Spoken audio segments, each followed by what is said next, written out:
Guys Micromax का in note 1 जो in series के अंदर 11,000 रुपए में लॉन्च हुआ, तो ये फोन का अगर देखेंगे 4 GB RAM plus 64 GB internal के साथ आ रहा है। तो फ्लिपकार्ट में ये जो है टेक्निकली 24 नवंबर में पहला सेल है, बट अगर आप चाहे तो ये 10 नवंबर में ये फोन को बुक कर सकते हैं, जो आपको पहली डिलीवरी दिया जाएगा।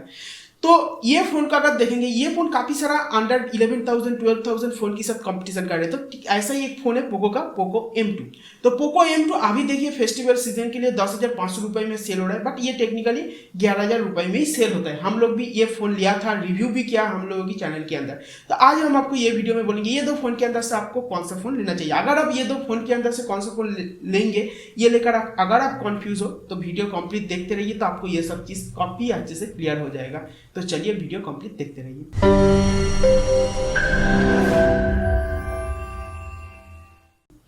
तो दोस्तों अगर आप सबसे पहले देखेंगे पोको M2 को, पोको M2 देखिए 6 GB RAM plus 64 GB internal के साथ आ रहा है। 11,000 रुपए या 10,500 रुपए वाइज देखा जाए तो बहुत ही अच्छा लाजवाब डील दे रहा है। बट अगर आप माइक्रोमैक्स का इन नोट 1 को देखेंगे, ये भी 4 GB प्लस 64 GB इंटरनल के साथ तो आ रहा है 11,000 रुपए में, बट ये भी जो डील दे रहा है ना बहुत ही तगड़ा डील दे रहा है। एंड दोनों फोन का अगर इंटरेस्टिंगली नोटिस करेंगे, स्पेसिफिकेशन काफी सिमिलर है दोनों का, मतलब ज्यादा से ज्यादा स्पेसिफिकेशन दोनों का ही सिमिलर है कुछ एरिया को छोड़कर। इसके अंदर एक है कैमरा सेगमेंट कंप्लीट दोनों के अंदर डिफरेंस है, बट इसके अलावा और एक सेगमेंट आप बोल सकते हैं performance and RAM ROM variant, ये सेक्शन में थोड़ा डिफरेंस तो है बट उतना डिफरेंस नहीं है। मेन डिफरेंस कैमरा में ही है। तो कैमरा में क्या डिफरेंस है बोल लेते हैं।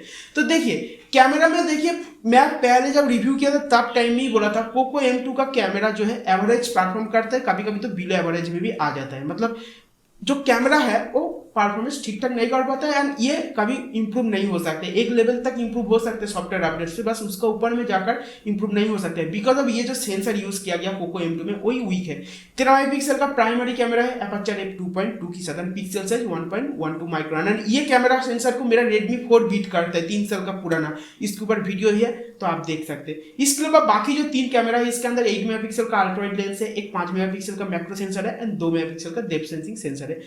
अल्ट्रावाइड लेंस देखिए डे लाइट में तो ठीक ठाक आ जाएगा, बट थोड़ा जो है वॉश्ड आउट फोटो आता है, मतलब उतना डिटेल भी नहीं रहता है, कलर भी काफी वॉश्ड आउट देखने को मिलता है। बट मैक्रो सेंसर सच में बहुत ही अच्छा है एंड 2 मेगापिक्सल का डेप्थ सेंसिंग सेंसर। फ्रंट में जो है 8 मेगापिक्सल का सेल्फी सेंसर, जो मैं रिव्यू में ही बोला था काफी अच्छा है। मुझको पर्सनली फ्रंट का सेल्फी सेंसर जो है बहुत ही अच्छा लगा था। तो ओवरऑल अगर कैमरा देखेंगे, कैमरा जो है आपको एवरेज परफॉर्म करते देखने को मिलेगा। प्राइमरी कैमरा जो आपको खुश नहीं कर पाएगा अगर आप कैमरा लवर हो तो। बट वीडियो सेगमेंट देखेंगे 180p तक वीडियो रिकॉर्ड कर सकते हैं। 4K की सुविधा नहीं है, EIS की तरह सुविधा वो भी देखने को नहीं मिलेगा। स्लो मोशन की तरह फीचर आपको देखने को मिल जाएगा। बट माइक्रोमैक्स इन नोट 1 को देखेंगे, माइक्रोमैक्स इन नोट 1 ये सेगमेंट में सबसे अच्छा हो जाता है।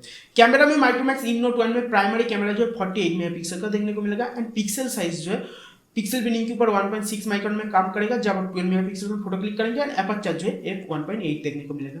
तो ये कैमरा जो है 11,000 रुपए देखेंगे तो काफी अच्छा आपको डील दे रहा है। फोटोग्राफी तो अच्छा मिलेगा डे लाइट में, लो लाइट में भी आपको काफी इंप्रेसिव शॉट देखने को मिलेगा as per the budget.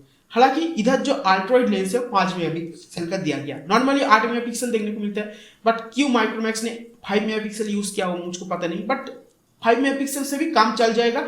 But low light में आप अल्ट्रावाइड लेंस को काम नहीं ले पाएंगे। 2 मेगापिक्सल का मैक्रो सेंसर, 2 मेगापिक्सल का डेप्थ सेंसिंग सेंसर। फ्रंट में जो है 16 मेगापिक्सल का सेल्फी शूटर देखने को मिल रहा है, तो फ्रंट में भी आपको ठीक ठाक ही एक पिक्चर देखने को मिलेगा सेल्फी कैमरा से। तो ये है दोनों फोन का camera setup. And Micromax in note 1 को देखेंगे तो इधर आपको 180p इधर भी वीडियो रिकॉर्ड कर सकते हैं। 4K की तरह सुविधा देखने को नहीं मिलेगा, EIS भी देखने को नहीं मिलेगा, बट स्लो मोशन की तरह फीचर है वो भी देखने को मिल जाएगा। तो ये है दोनों फोन का कैमरा स्पेसिफिकेशन। इसके अलावा और एक सेगमेंट जिस सेगमेंट में दोनों के अंदर डिफरेंस है वो है परफॉर्मेंस एंड प्रोसेसर ये सेगमेंट में। तो माइक्रोमैक्स इन नोट 1 में जो है आपको देखने को मिल रहा है मीडियाटेक का हीलियो G85 प्रोसेसर, जो काफी अच्छा प्रोसेसर है एंड टू कीपर बेंचमार्क 2,05,000 to 2,10,000 के बीच में आपको देखने को मिलता है। तो परफॉर्मेंस वाइज देखेंगे तो आपको डेली यूजेस में तो कोई प्रॉब्लम तो नहीं करेगा। गेमिंग की बात करेंगे तो वो भी आप अच्छे खासे खेल पाएंगे। सेम टाइम अगर पोको M2 को देखेंगे तो पोको M2 में मीडियाटेक का हीलियो G80 दिया गया। G80 एंड G85 के अंदर डिफरेंस जो है टेक्निकली मैक्स टू मैक्स 5% के अंदर देखने को मिलता है। बोला जाए तो एकदम ही नहीं है, दोनों एक ही तरह का प्रोसेसर देखने को मिलता है। जीपीयू जो है थोड़ा ज्यादा पावरफुल है मीडियाटेक हीलियो G85 में। तो G80 भी आपको काफी अच्छा परफॉर्मेंस करते देखने को मिलेगा एंड 2,05,000 के अंदर इसका भी परफॉर्मेंस देखने को मिल जाएगा। तो परफॉर्मेंस दोनों का मोर और लेस सिमिलर देखने को मिल रहा है, बट रैम एंड रोम इधर ही जो है दोनों फोन का डिफरेंस हो जा रहा है। तो पोको M2 जो है आपको 6GB RAM plus 64GB internal के साथ आ रहा है। सेम टाइम अगर आप देखेंगे माइक्रोमैक्स इन नोट 1 जो है ये आपको दे रहा है 4GB रैम 64GB इंटरनल। तो रैम जो है इधर आपको ज्यादा देखने को मिल रहा है पोको M2 में। इसका अलावा अगर आप देखेंगे डिस्प्ले दोनों में फुल HD प्लस रेजोल्यूशन का IPS LCD डिस्प्ले देखने को मिल रहा है, बट आपको इधर डियो ड्रॉप नॉच जो है वो देखने को मिल रहा है पोको M2 में। बट आपको इन डिस्प्ले जो कैमरा है मतलब 5 होल जो है वो आपको देखने को मिल रहा है माइक्रोमैक्स का इन नोट 1 में। तो 5 होल होने पर जो व्यूइंग एक्सपीरियंस है वो थोड़ा ज्यादा बेटर आपको माइक्रोमैक्स के साथ ही देखने को मिलेगा। डिजाइन एंड बिल्ड क्वालिटी दोनों ही प्लास्टिक बिल्ड है, मैट फिनिश के साथ आपको पोको M2 देखने को मिल जाएगा। एंड रेडमी नोट 8 का जो डिजाइन, नोट 8 प्रो का जो डिजाइन था वही डिजाइन इधर फॉलो किया गया प्लास्टिक बिल्ड के ऊपर। बट माइक्रोमैक्स इन नोट 1 का डिजाइन मुझको पर्सनली ज्यादा अच्छा लगा। एक्स पैटर्न जो है काफी हद तक ऑनर का एक ऑनर 9X की तरह लग सकता है, बट इसके अलावा ग्लॉसी फिनिश के साथ ये काफी अच्छा मुझको लगा। दोनों फोन में ही आपको फास्ट चार्ज का सपोर्ट है, 18 वाट का फास्ट चार्ज अडेप्टर माइक्रोमैक्स वालों ने इनबॉक्स दिया, बट पोको में आपको देखने को नहीं मिलेगा। तो ओवरऑल यही है दोनों फोन का स्पेसिफिकेशन। फिंगरप्रिंट भी दोनों का पीछे आपको देखने को मिल रहा है। तो कौन सा फोन आपको लेना चाहिए? तो मैं देखिए सीधा एक बात बोल सकता, अगर आपको परफॉर्मेंस के ऊपर ध्यान देना है, मतलब आपको परफॉर्मेंस ज्यादा चाहिए, आप थोड़ा हेवी यूज करना चाहते हो, आपको कैमरा कोई मैटर नहीं कर रहा है, तो ऑब्वियसली आप पोको M2 के साथ जा सकते हैं। हम लोग रिव्यू किया था, मैं यूज किया था, मुझको काफी अच्छा एक्सपीरियंस मिला। तो पोको M2 के साथ आप आंख बंद करके जा सकते। गेमिंग बोलिए, डे टू डे परफॉर्मेंस बोलिए, हर एक सेगमेंट में ये काफी अच्छा है। बट अगर आप हर एक सेक्शन को देखना चाहते हो, मतलब आप इधर गेमिंग भी करोगे उसके साथ अगर आप थोड़ा फोटोग्राफी भी करोगे, आप मतलब कैमरा को भी उतना इंपॉर्टेंस दे रहे हो, तो उस टाइम मेरा लगता है पोको M2 नहीं लेकर माइक्रोमैक्स का इन नोट 1 को ही लेना चाहिए। एंड एक सेगमेंट और है कि हम लोग छोड़ गया था, वो है परफॉर्मेंस सेक्टर के साथ साथ UI को भी बात करना चाहिए, सॉफ्टवेयर UI को। तो माइक्रोमैक्स वालों ने ये सेगमेंट में काफी अच्छा काम किया एंड मुझको लगता है पर्सनली ये सेगमेंट में जो है काफी एडवांटेज में भी रहेगा।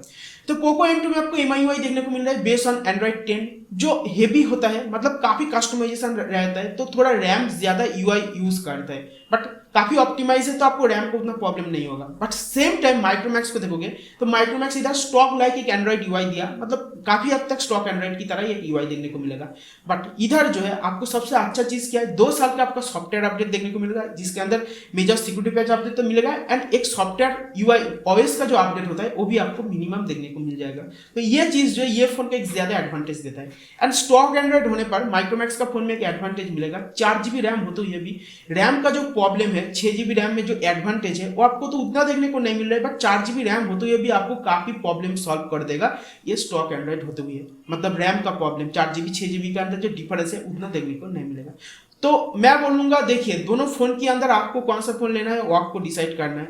मैं तो बोलूंगा कैमरा लेना है तो ऑब्वियसली आपको जाना चाहिए माइक्रोमैक्स का इन नोट 1 के साथ, बट अगर आपको सिर्फ परफॉर्मेंस ही देखना है तो ऑब्वियसली आपको जाना चाहिए पोको M2 के साथ। बट अगर आप मेरा राय मानो तो मैं ऑब्वियसली सभी को बोलूंगा माइक्रोमैक्स के साथ ही जाने के लिए, क्योंकि देखिए आपको कैमरा भी अच्छा मिल रहा है, परफॉर्मेंस भी अच्छा मिल रहा है, 2GB रैम आपको कम तो मिल रहा है, बट स्टॉक एंड्रॉइड की होने पर जो रैम मैनेजमेंट का प्रॉब्लम है उतना भी आपको देखने को मिलेगा नहीं। एंड ओवरऑल आपको एक ग्रेट पैकेज भी मिल रहा है and plus Indian smartphone brand है, कम बैक कर रहे हैं माइक्रोमैक्स। तो माइक्रोमैक्स अगर अच्छा फोन निकल रहे हैं तो हम लोगों की सपोर्ट करना चाहिए। तो ये है ओवरऑल वीडियो, मेरा रिकमेंडेशन क्या है, आपको कौन सा फोन लेना है वो तो बोल ही दिया। अब अगर आपको इसको रिगार्डिंग और भी कुछ जानना है तो नीचे कमेंट सेक्शन है, जाओ कमेंट करो, आपको कमेंट का आंसर मिल जाएगा।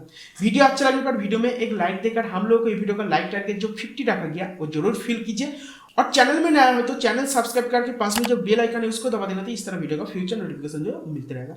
फिर एक नया वीडियो में मुलाकात हो रहा है, तब तक के लिए stay safe, tata bye bye.